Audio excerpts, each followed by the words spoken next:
It was an ordinary morning at the airport. People rushed from one gate to another, holding coffee cups, phones, and boarding passes. The air smelled of fuel, perfume, and stories waiting to begin.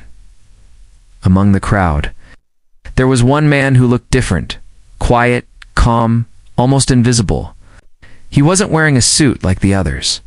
He carried an old backpack, a brown leather one that had clearly traveled more than most people in the terminal. His eyes told stories, but his lips stayed silent. He walked slowly toward gate C12, holding a small wrapped gift in his hand. No one noticed him. No one cared. To everyone else, he was just another passenger. But today, he was seat 12F. When he entered the plane, the flight attendants greeted him with polite smiles. He nodded softly, no words, just kindness in his eyes. He placed his bag in the overhead bin, sat down by the window, and stared outside. Raindrops touched the glass. The clouds looked heavy, almost like they knew something important was about to happen. Next to him, an empty seat. Across the aisle, a young mother tried to calm her baby. Behind him, a group of businessmen joked about their meetings. To everyone, the flight was just another routine trip. But for him, this flight was something else. Something emotional. Something personal. As the plane started to move, he closed his eyes for a moment. The engines roared and the world outside began to blur. He took a deep breath, as if every sound reminded him of something far away. A time when he used to hear engines of a very different kind. The seatbelt light blinked. The flight attendant smiled and walked down the aisle, checking belts.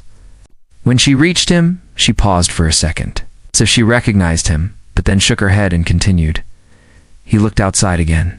His reflection appeared faintly on the window, an older man now, but once, maybe not so old. 20 minutes later, the plane was flying smoothly through the clouds. Passengers relaxed. Some scrawled on their phones. Others listened to music. A small boy sitting across the aisle was playing with a toy jet. It was an F-22 model, shiny and silver. The boy accidentally dropped it. It rolled under seat 12F.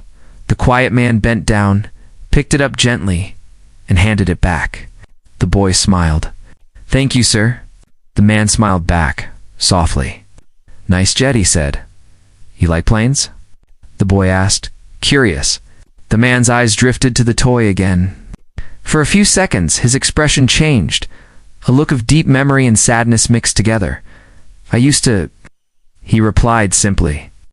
Then, he looked away, back toward the window. The mother of the boy smiled kindly. "My son loves jets. He says he'll be a pilot one day." The man nodded. "That's a good dream," he said quietly.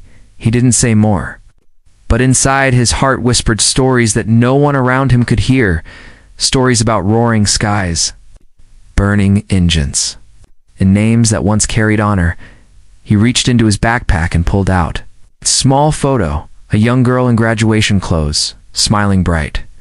He touched the picture gently, the same way a soldier might touch a medal he no longer wears.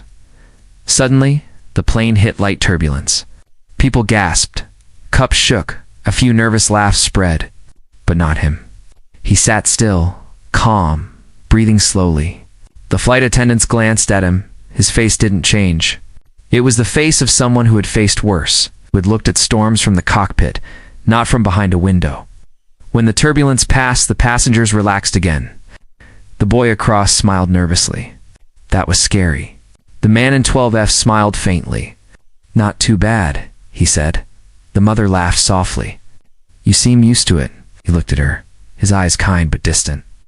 "You could say that." Then he turned to the window again. The clouds opened slightly, revealing the soft blue sky, and in that moment, between silence and memory, the narrator's voice breaks in softly. No one on that flight knew who the quiet man in seat 12F really was.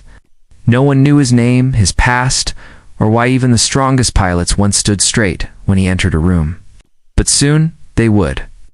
The sky outside turned a little darker as the plane crossed over thick clouds. The calm after the turbulence didn't last long. Lightning flashed far in the distance, a silent reminder of how fragile a flight could be. The passengers whispered nervously, tightening their belts again. But the man in seat 12F didn't move. His hands rested calmly on his knees, eyes focused straight ahead. He looked like someone who had learned not to fear the storm, but to understand it. The little boy across the aisle looked at him again. "Sir, you didn't even blink," he said with wide eyes. The man smiled faintly. "You learn not to when you've seen worse skies."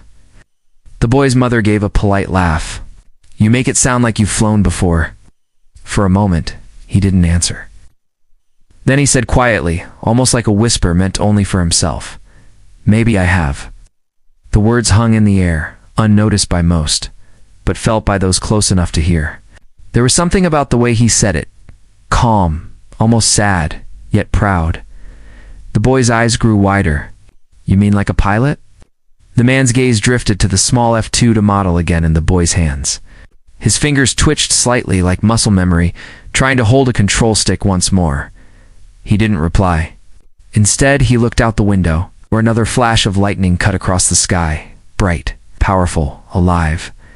Inside his mind, the thunder wasn't from the clouds anymore.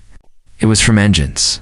From roaring jets slicing through the air at Mach speed, the scene slowly shifted. The calm flight dissolved into a memory. A younger version of him stood on an airbase runway, the sun glowing orange behind a line of fighter jets. A name painted on one of them read, Falcon 12. "A," commander's voice echoed faintly in his ears. "Falcon 12. You're cleared for takeoff." He could almost feel the vibration again, the pull, the rush, the freedom. The kind of power that only the sky can give. Back in the present, the flight attendants began serving drinks. The man thanked them softly and took a cup of water. His hands trembled slightly, but not from fear, from remembering. He looked down at his wrist, where a thin silver bracelet rested. A small engraving read, "To Falcon come home safe." He rubbed his thumb over the words slowly. The woman beside the boy noticed. "That's a nice bracelet." "Military." He nodded once. "Used to be?" Her eyes softened. "So you really were a pilot?" He smiled gently, but didn't confirm. "Just someone who learned how to fly and how to fall." The intercom beeped. "Ladies and gentlemen, this is your captain speaking. We might experience another patch of turbulence. Please remain seated." The plane dipped slightly again, and a few passengers gasped. But something different happened this time. The man in 12F reached across the aisle and held the little boy's toy plane steady on his tray table. He said, "Don't worry. The sky is just testing us." The boy laughed nervously. "You really sound like a pilot." The man smiled again, softer now. "Once, maybe. But I learned something. The real storms are not in the clouds. They're the ones you face when you come back down." Silence filled the space between his words. The mother looked away, suddenly emotional, as if she sensed pain hidden beneath his calm tone. He leaned back, eyes half closed. The hum of the engine slowly turned into the sound of jet turbines again, louder, sharper, pulling him back into memory. This time he was flying over mountains, his headset buzzing with radio voices. "Falcon 12, your wingman is down." "Repeat.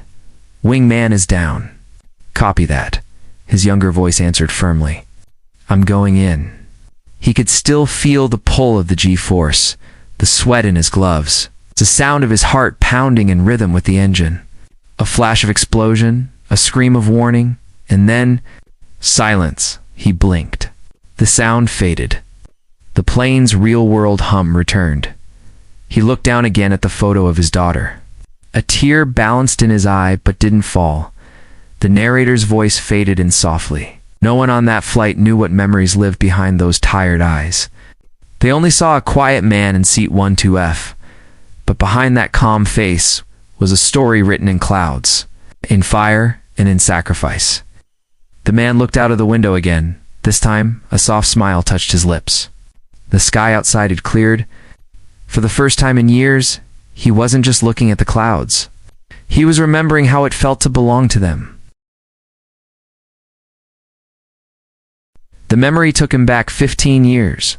The sun was rising over a desert base, painting the metal wings of F-2 jets with gold.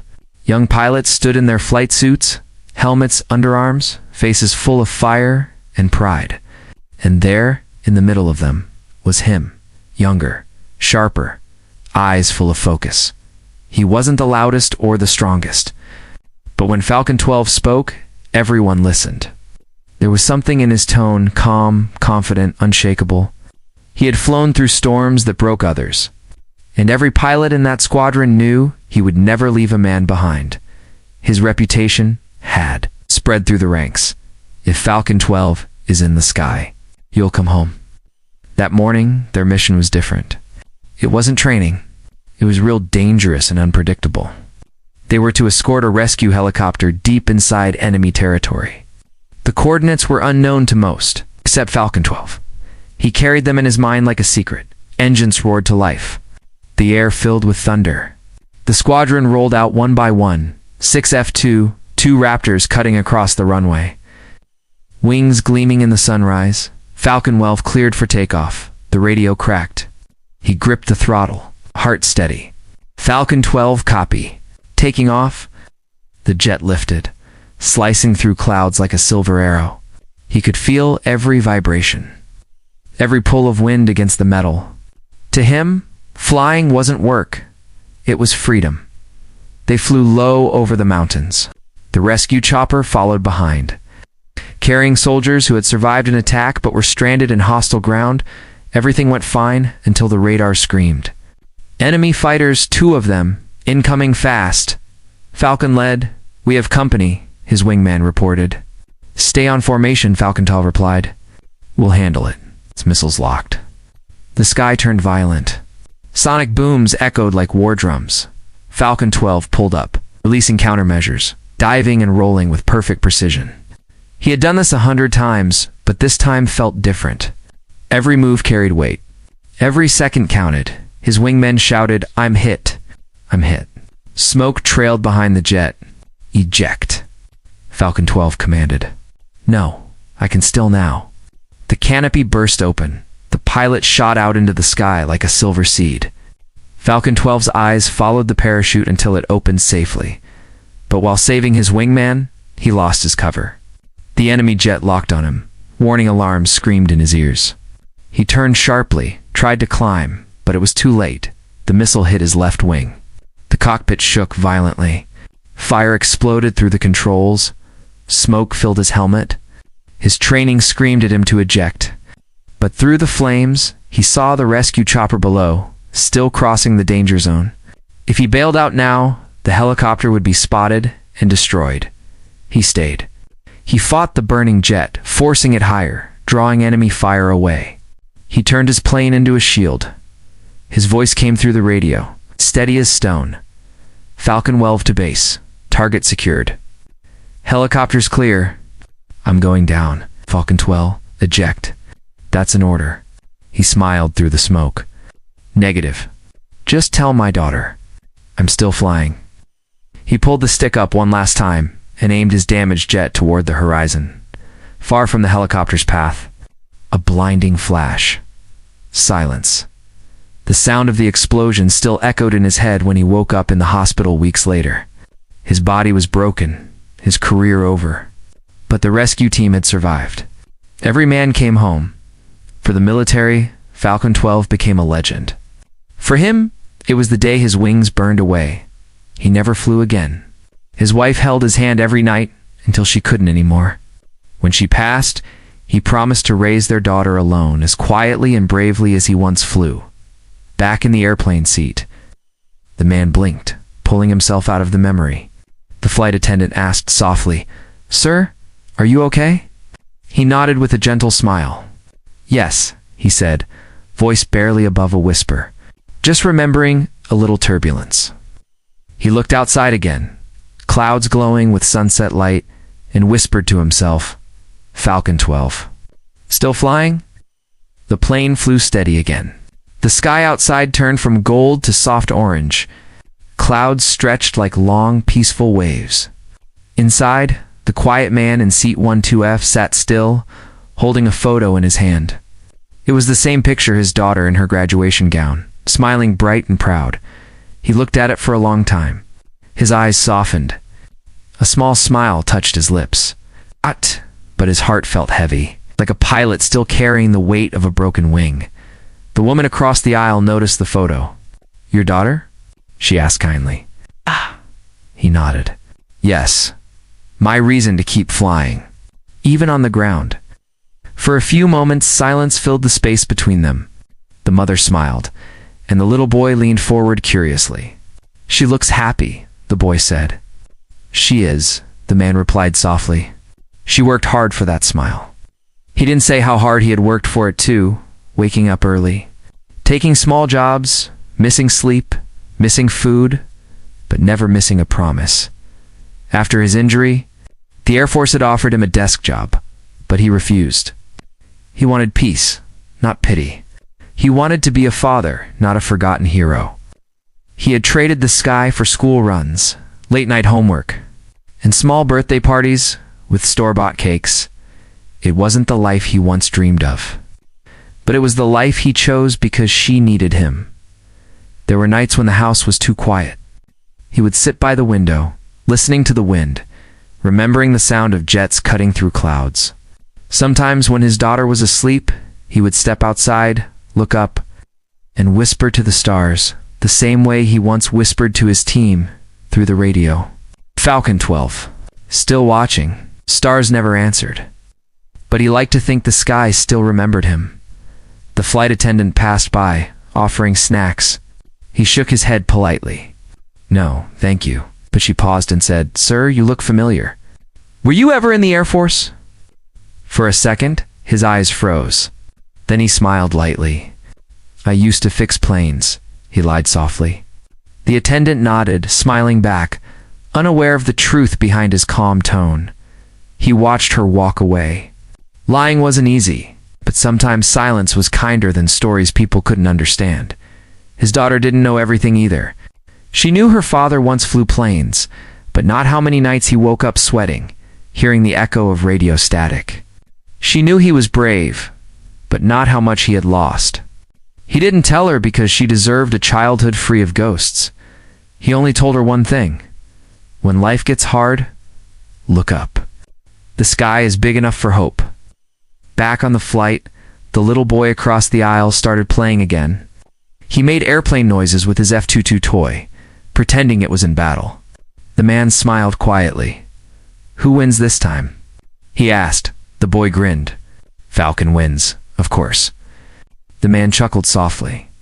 "He always does." But deep down, he knew heroes never really win. They just survive. Outside, the sun had almost set. The cabin lights dimmed. People started closing their eyes, resting. But the man in seat 12F stayed awake.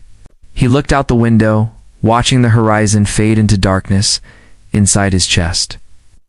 Memories flickered like old film, his wife's laughter, his daughter's first steps, his teammates' voices. He remembered the day he buried his flight helmet in the backyard, promising never to fly again. Yet even now, at 30,000 feet, the sky called to him softly, kindly, like an old friend. He whispered under his breath, "You never really leave the sky. You just learn to live beneath it."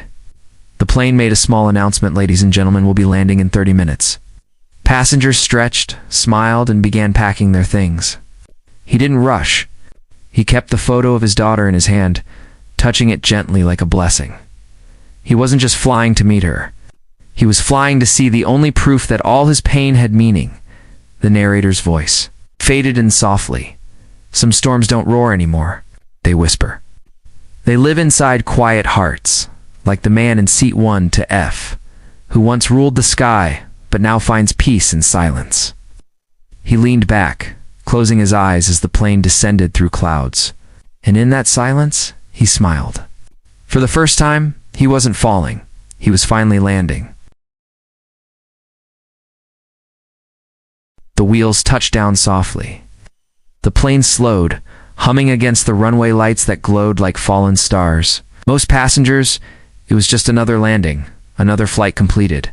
But for the man in seat 12F, every landing carried something deeper: relief, gratitude, and the quiet wish that his journey still had purpose. He looked out the window as the airport lights passed by. His reflection stared back, older now, the eyes that had seen both heaven and fire. The captain's voice came through the speaker. "Ladies and gentlemen, welcome home." Home. The word hit softly, like a wave touching shore. As passengers stood and gathered their bags, the man stayed seated. He never liked rushing. He waited until the aisle cleared, then stood. Careful with his old backpack and the small wrapped gift inside. The little boy from across the aisle waved his toy jet and said, "Bye, Mr. Falcon." The man paused, surprised. "Falcon." The boy giggled. "That's what I'm calling you. You look like someone who can fly." He smiled warmly. "Maybe once." The boy's mother thanked him again for being kind. He nodded, his voice quiet. "Safe travels." Stepped out of the plane into the jet bridge, breathing in the strange mix of recycled air and freedom. Airports always made him think so many goodbyes, so many reunions, all happening in the same place as he walked toward the terminal. He noticed something unusual. 2 airport security officers standing near the gate. Their eyes followed him for a moment, then they whispered into their radios. He didn't think much of it. Maybe just standard procedure. But when he entered the main terminal, the world seemed to slow down. Across the hall, near gate C12, a small group of people stood in uniform. They were military pilots, sharp, clean, serious. Their eyes fixed on him the moment he appeared. Passengers around began to notice. Some stopped walking. Some whispered. The man in seat 12F felt a sudden wave of confusion. He looked behind him, thinking they must be waiting for someone else. But then, one of the pilots, a young man with short hair and bright eyes, stepped forward. Holding his cap in his hands, he saluted. Then, in a firm, clear voice that echoed across the terminal, he said, "Permission to welcome back Falcon 12, sir." The noise of the airport fell silent. Every head turned. People stopped mid-step, phones lowered, voices gone. The man froze. His breath caught somewhere between disbelief and emotion. The young pilot took another step closer. "We grew up hearing about you, sir. You saved lives when others would have turned away. My father was in that rescue team." He extended his hand, said, "If I ever met you, I should salute first." For a moment, the man didn't move. Then slowly he placed his backpack down, straightened his posture, and returned the salute, crisp, silent, and full of memory. The sound of applause began, small at first, then growing. People clapped, cheered, some wiped tears. Even the airport staff stood at attention. The young pilot stepped aside as 2 others joined him, saluting in respect. One of them said quietly, "Welcome home, Falcon 12. The sky still remembers you."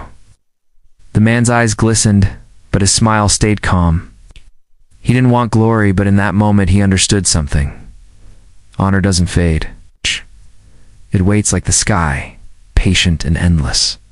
From the corner of his eye, he saw someone running through the crowd, a young woman with a graduation cap in her hand. His daughter. She stopped in front of him, breathless, eyes full of pride. "Dad, what's happening?" He smiled softly. "Just a little turbulence." She laughed through tears and hugged him tightly. The crowd clapped louder. Cameras flashed. But all he cared about was that embrace. Warm, alive, real. The narrator's voice faded in. For years he hid his name behind silence, but legends don't need the sky to fly. Sometimes they land quietly, and the world still remembers the sound of their wings. As the salute ended, he picked up his backpack and the small wrapped gift for his daughter. The pilot stepped aside, giving him space to walk through. He nodded once, humbly, and whispered, "Thank you, boys. Keep flying safe." And as he walked toward the exit with his daughter's hand in his, every pilot in that hall stood tall, because once again, Falcon 12 was in the room. The applause slowly faded, but the feeling in the air stayed strong, like electricity that didn't want to leave. People went back to their lives, boarding new flights, calling families, rolling luggage over the tiles. But for a few who saw it, that moment would live forever. The moment when a quiet man in seat 12F turned out to be Falcon 12, the legend they'd only heard about in stories. He stood there, holding his daughter's hand, unsure whether to smile or cry. The uniforms had saluted. The crowd had cheered. Ow. But deep inside, he felt something even greater. Peace. For years, he had carried his past like a heavy flight helmet. Now, it felt lighter. His daughter looked up at him with shining eyes. "Dad, they were talking about you," she said softly. He smiled. "They were talking about someone I used to be." She shook her head. "No. They were talking about the man you still are." Those words hit him deeper than any metal ever could. Outside the terminal, the evening breeze touched his face. The sun was setting behind the city's skyline, painting the clouds in gold and red, the same colors he used to chase across the horizon. He stopped for a second, watching a plane take off in the distance. Its roar echoed through the air, and he couldn't help but whisper, "Keep the sky safe, boys." His daughter smiled, noticing his faraway gaze. "Do you miss it?" He thought for a long moment. "I don't miss flying," he said finally. "I miss who I was when I flew." They walked toward the parking lot, side by side. The young pilot who had saluted him earlier ran up holding something small in his hand, a badge, old but polished. "Sir," the pilot said respectfully, "this belongs to you." Falcon 12 looked down. It was his old callsign tag, engraved metal, worn around the edges. He blinked, surprised. Ow. "Where did you get this?" The young pilot smiled.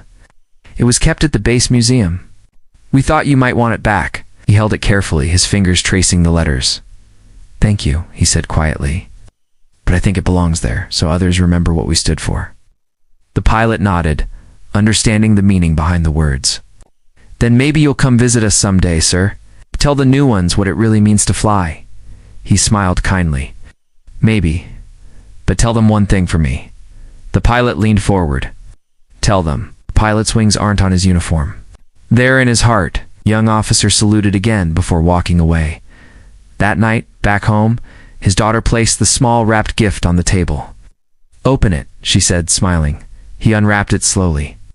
Inside was a model jet, an F-22, silver and shining, with Falcon 12 painted on the side. He looked at her, speechless.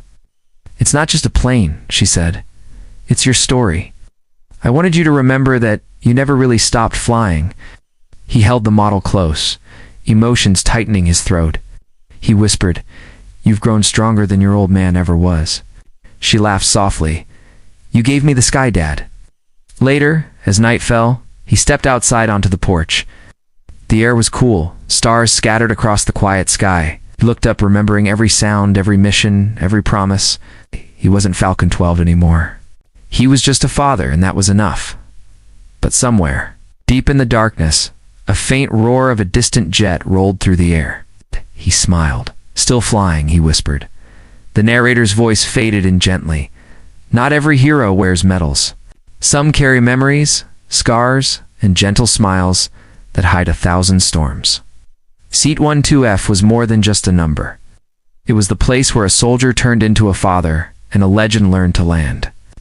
As the camera pulled away, the porch light flickered softly. Inside, the model jet sat beside the photo of his daughter. 2 generations, 2 dreams. One sky, the wind moved quietly through the trees, almost like applause. And for the first time in years, Falcon 12 closed his eyes, not to forget, but to rest.